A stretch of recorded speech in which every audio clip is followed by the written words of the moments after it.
সংবাদ সবাইকে স্বাগত জানাচ্ছি আমি ফিরোজ তোহা। শুরুতে সংবাদ শিরোনাম জানিয়ে দেব এই মুহূর্তে হাতে পাওয়া সর্বশেষ গুরুত্বপূর্ণ আপডেট বাংলা সংবাদ। শুরুতেই থাকছে জেনারেল আজিজ এবং বেনজিরের অপকর্ম থেকে দৃষ্টি ভিন্ন খাতে সরাতে জ্বালানির দাম বাড়ানো হয়েছে বলে দাবি করেছেন বিএনপির জ্যেষ্ঠ যুগ্ম মহাসচিব অ্যাডভোকেট রুহুল কবির রিজভী। এবারে জানাবো বিএনপিকে ধ্বংস করতেই খালেদা জিয়াকে বন্দী করে রাখা হয়েছে বলে দাবি করেছেন বিএনপির স্থায়ী কমিটির সদস্য গয়েশ্বর চন্দ্র রায়। জানাবো পুলিশের সাবেক মহাপরিদর্শক আইজিপি বেনজির আহমেদের বিদেশ যাওয়ার বিষয়ে সরকার অবগত নয় বলে জানিয়েছেন সড়ক পরিবহন ও সেতুমন্ত্রী ওবায়দুল কাদের। এদিকে সিলেট শহরে ঢুকতে শুরু করেছে সুরমা নদীর পানি। এতে মহানগরের বিভিন্ন নিচু এলাকায় জলাবদ্ধতা দেখা দিয়েছে। রাত ৯টার পর থেকে মহানগরের তালতলা, মেন্দিবাগ, মাসিমপুর সহ বিভিন্ন এলাকায় জলাবদ্ধতার সৃষ্টি হয়েছে। জানিয়ে দেব ঝিনাইদহ ৪ আসনের সংসদ সদস্য আনোয়ারুল আজিমকে খুনের উদ্দেশ্যে অপহরণের মামলায় গ্রেপ্তার ৩ আসামির আরও ৫ দিনের রিমান্ড মঞ্জুর করেছেন আদালত। এবং সর্বশেষ জানাবো আন্তর্জাতিক সংবাদ। আর আলোচনা নয়, গাজায় শান্তি স্থাপনে যে শর্ত দিল হামাস। এতক্ষণ শিরোনাম শুনছিলেন, এবার বিস্তারিত। প্রিয় দর্শক, আপনি যদি এই চ্যানেলে নতুন হয়ে থাকেন, ভিডিওটি দেখতে দেখতে চ্যানেলটি সাবস্ক্রাইব করে আমাদের সঙ্গে থাকুন। আর এই ভিডিও সম্পর্কে আপনি আপনার মূল্যবান মতামতটি কমেন্ট বক্সে জানিয়ে দিন। আর হ্যাঁ প্রিয় দর্শক, জানিয়ে দিন ভিডিওটি কোথা থেকে দেখছেন। আজিজ বেনজিরের অপকর্ম থেকে দৃষ্টি সরাতেই জ্বালানির দাম বাড়ানো হয়েছে রিজভী। সাবেক সেনাপ্রধান অবসরপ্রাপ্ত আজিজ আহমেদ এবং পুলিশের সাবেক মহাপরিদর্শক আইজি বেনজির আহমেদের অপকীর্তি থেকে জনগণের দৃষ্টি সরাতে বিদ্যুৎ, গ্যাস, পানি এবং জ্বালানির দাম বাড়ানো হচ্ছে বলে অভিযোগ করেছেন বিএনপির সিনিয়র যুগ্ম মহাসচিব অ্যাডভোকেট রুহুল কবির রিজভী। তিনি বলেছেন, জনগণের দৃষ্টি অন্যদিকে নিতেই বিদ্যুৎ, গ্যাস, পানি এবং জ্বালানির দাম বাড়ানো হচ্ছে। জনগণ এ নিয়ে হইচই করুক, আর বেনজির আজিজের দিকে যেন নজর না যায়, মনোযোগ যেন অন্যদিকে থাকে। এগুলো এখন সবার চোখে ভাসছে, এ কারণে তারা এর দাম বাড়াচ্ছে। শুক্রবার পানি, বিদ্যুৎ ও গ্যাসের মূল্য অযৌক্তিকভাবে বারবার বৃদ্ধি। বগুড়ায় তারেক রহমানের উদ্বোধনকৃত মুরাল ভাঙার প্রতিবাদে আয়োজিত এক বিক্ষোভ সমাবেশে প্রধান অতিথির বক্তব্যে তিনি এসব কথা বলেন। জাতীয় প্রেস ক্লাবের সামনে বিক্ষোভ সমাবেশের আয়োজন করে বাংলাদেশ নাগরিক অধিকার আন্দোলন। বিক্ষোভ সমাবেশে রুহুল কবির রিজভী আরও বলেন, সেনাবাহিনীর প্রধান এবং পুলিশের প্রধানও যে মাফিয়া তন্ত্রের সঙ্গে যুক্ত সেটা জনগণ কিছুটা হলেও জানেন, বিস্তারিত জানত না। তারা আন্দোলন দমন করেছে, তৎকালীন আইজিপি প্রকাশ্যে হুমকি দিয়েছে, কিন্তু ওরা নিজেরাও যে এত বিত্ত বৈভবের মালিক এটা জনগণ এখন জানছে। কেন তাদের এই সুযোগ দেওয়া হয়েছে? কারণ ওরা তো বিএনপির মিছিল, বিএনপির কর্মসূচি, আন্দোলনকারী মানুষের যে কোনো ধরনের সভা সমাবেশ তারা অত্যন্ত নির্দয় নির্মমভাবে দমন করেছে। এর পুরস্কার হিসেবে শেখ হাসিনা তাদের একের পর এক পদোন্নতি দিয়েছেন। বেনজির সাহেবকে এসপি থেকে পুলিশ কমিশনার থেকে আইজিপি করেছেন। আর উনি যে অপকর্ম করেছে শেখ হাসিনা সেগুলো দেখেও না দেখার ভান করেছেন, কারণ তিনিই তো অবৈধ। তিনি অবৈধ প্রধানমন্ত্রী থাকার জন্য এ সমস্ত লোকেরা অত্যন্ত নিবেদিত প্রাণ হয়ে কাজ করেছেন। নিবেদিত প্রাণ হয়ে কাজ করার জন্য তাদের পুরস্কৃত করা হয়েছে, তাই তাদের বিরুদ্ধে কোনো ধরনের ব্যবস্থা নিতে পারেনি তারা। বিএনপিকে ধ্বংস করতে খালেদা জিয়াকে বন্দী করে রাখা হয়েছে গয়েশ্বর। বিএনপির স্থায়ী কমিটির সদস্য গয়েশ্বর চন্দ্র রায় বলেছেন, বিএনপিকে ধ্বংস করতেই খালেদা জিয়াকে প্রায় ৭ বছর বন্দী করে রাখা হয়েছে। সরকারের সেই হীন প্রচেষ্টা ব্যর্থ হয়েছে। তারেক রহমানের নেতৃত্বে বিএনপি আরও বেশি শক্তিশালী হয়েছে। আজকে দেশের মানুষের আস্থার স্থলে পরিণত হয়েছে তারেক রহমান। আজকে এই তারেক রহমানকে দেশে ফিরিয়ে এনে বিচারের মুখোমুখি করার কথা বলছেন প্রধানমন্ত্রী। যেদিন সে আসবে তার ঢেউয়ে আপনারা কোথায় ভেসে যাবেন তা চিন্তা করুন। শুক্রবার দুপুরে বিএনপির নয়াপল্টনের কার্যালয় নিচতলায় প্রয়াত রাষ্ট্রপতি এবং বিএনপির প্রতিষ্ঠাতা জিয়াউর রহমানের ৪৩তম মৃত্যুবার্ষিকী উপলক্ষে আলোকচিত্র প্রদর্শনী অনুষ্ঠানে প্রধান অতিথির বক্তব্যে তিনি এসব কথা বলেন। জাতীয়তাবাদী ছাত্রদল আয়োজিত আলোকচিত্র প্রদর্শনী অনুষ্ঠানে সভাপতিত্ব করেন ছাত্রদলের সভাপতি রকিবুল ইসলাম রাকিব। গয়েশ্বর বলেন, প্রধানমন্ত্রী প্রায় বলেন, যুদ্ধের সময় খালেদা জিয়া কোথায় ছিলেন? জিয়াউর রহমান সম্মুখ যুদ্ধার অপরাধে ২ শিশু সন্তান সহ বন্দী রাখা হয় খালেদা জিয়াকে। আপনি প্রধানমন্ত্রী সে সময় কোথায় ছিলেন? সে সময় ধানমন্ডির ৩২ নম্বর বাড়ির ভাড়া কারা দিয়েছে? কারা আপনার বাসার নিরাপত্তা দিত?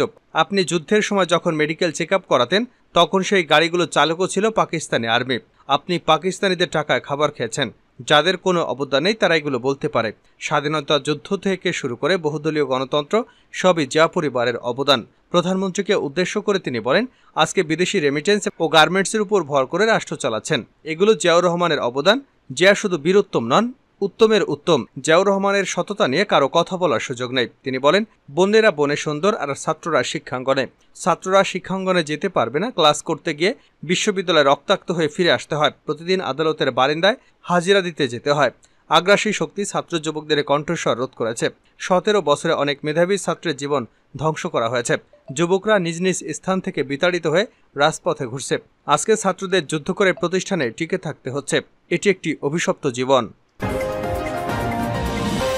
বেনজিরের বিদেশ যাওয়ার বিষয়ে সরকার অবগত নয়, ওবায়দুল কাদের। পুলিশের সাবেক মহাপরিদর্শক বেনজির আহমেদের বিদেশে যাওয়ার বিষয়ে সরকার অবগত নয় বলে জানিয়েছেন সড়ক পরিবহন ও সেতুমন্ত্রী ওবায়দুল কাদের। শুক্রবার দুপুরে ধানমন্ডিতে প্রধানমন্ত্রীর রাজনৈতিক কার্যালয়ে এক সংবাদ সম্মেলনে একথা বলেন তিনি। সেতুমন্ত্রী বলেন, বেনজিরকে গ্রেপ্তার করা হবে কিনা সেটা আদালত দেখবে। সরকার দুর্নীতিবাজদের যথাযথ বিচার করছে। সরকার বিচার করছে কিনা আমাদের সেদিকে লক্ষ্য রাখা উচিত। বেনজির আহমেদের বিদেশ যাওয়ার বিষয়ে সরকার অবগত নয়। কেউ দুর্নীতি করলে সেটা তার ব্যক্তিগত ব্যাপার। তিনি বলেন, আজকে গণতন্ত্রের জন্য কঙ্গো, হাইতি এবং রুয়ান্ডাকে জবাবদিহি করতে হয় না। আমরা প্রতিনিয়ত নির্বাচন করে আসছি। পারফেক্ট ডেমোক্রেসি কোথাও নেই, তবে পারফেক্ট হওয়ার কাছাকাছি। এ ব্যাপারে প্রধানমন্ত্রী আন্তরিক, এটি আমরাও প্রমাণ করেছি। এ সময় ওবায়দুল কাদের বলেন, পৃথিবীতে যারা নিজেদের গণতন্ত্র মানবাধিকারের প্রবক্তা বলে দাবি করেন, রাফায় একটা এভেন্সিভে 45 জনকে একদিনে মেরে ফেলা হলো। সারা দুনিয়া এমনকি ইউরোপীয় ইউনিয়নও কন্ডেম করল। সেখানে মানবতার প্রবক্তাদের নিরাপত্তার বিষয়ক উপদেষ্টা বলেন, রাফা এখনও রেড লাইন অতিক্রম করেনি। তাহলে মানবাধিকার কোথায়? বিএনপি গণতন্ত্রকে ধ্বংসের কিনারায় নিয়ে গিয়েছিল উল্লেখ করে ওবায়দুল কাদের বলেন, তাদের মুখে গণতন্ত্রের বলি ভূতের মুখে রাম নামের মতো।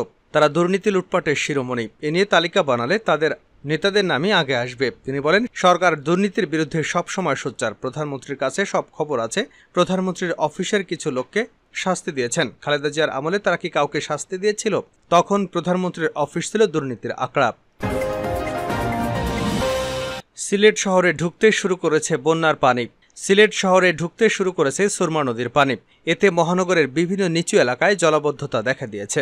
রাত 9:30টার পর থেকে মহানগরের তালতলা, মেন্দিবাগ, মাসিমপুর সহ বিভিন্ন এলাকায় জলাবদ্ধতার সৃষ্টি হয়ে সড়কে পানি উঠতে শুরু করে। শুক্রবার সকালে সরজমিনে তালতলা এবং মেন্দিবাগ ও মাসিমপুর সড়কে গিয়ে দেখা যায় সড়ক দুটিতে প্রায় হাঁটু পানি জমে গেছে। স্থানীয়রা বলেন, বৃহস্পতিবার রাত থেকে একটু একটু করে পানি বাড়ছে। সেই পানি বৃদ্ধি সকাল পর্যন্ত অব্যাহত রয়েছে।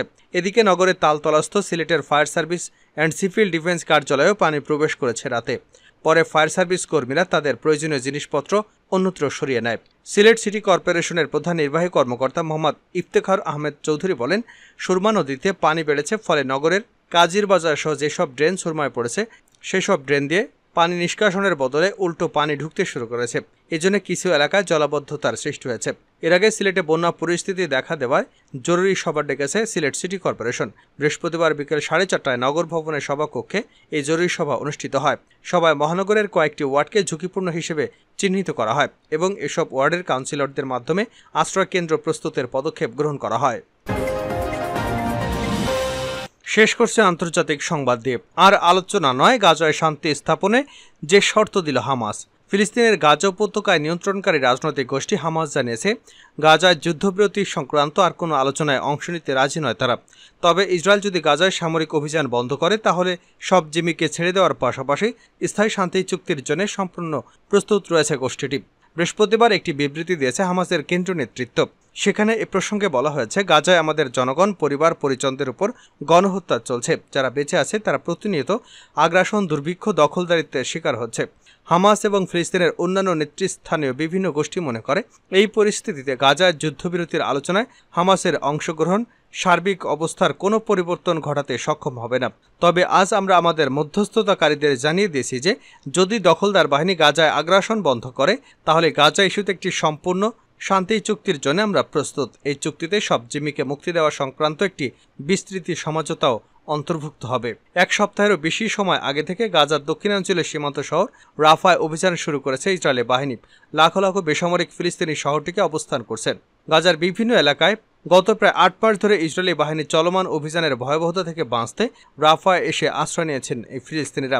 সম্প্রতি জাতিসংঘের অন্যতম অঙ্গ প্রতিষ্ঠান ইন্টারন্যাশনাল কোর্ট অব জাস্টিস রাফায় ইসরায়েলি বাহিনীর অভিযান বন্ধের আদেশ দিয়ে রায় দিয়েছেন। কিন্তু সে রায় উপেক্ষা করে সেখানে সেনা অভিযান অব্যাহত রাখার নির্দেশ দিয়েছে ইসরায়েলের প্রধানমন্ত্রী বেঞ্জামিন নেতানিয়াহু। কিছুদিন আগে রাফায় ইসরায়েলি সেনাবাহিনীর বোমা হামলায় 40 জনেরও বেশি ফিলিস্তিনির মৃত্যু হয়েছে, যাদের সবাই সাধারণ এবং বেসামরিক। ওই ঘটনার পর থেকে বিশ্বজুড়ে যখন ইসরায়েলের বিরুদ্ধে তীব্র নিন্দা চলছে, সেই সময় এই বিবৃতি দিল হামাস।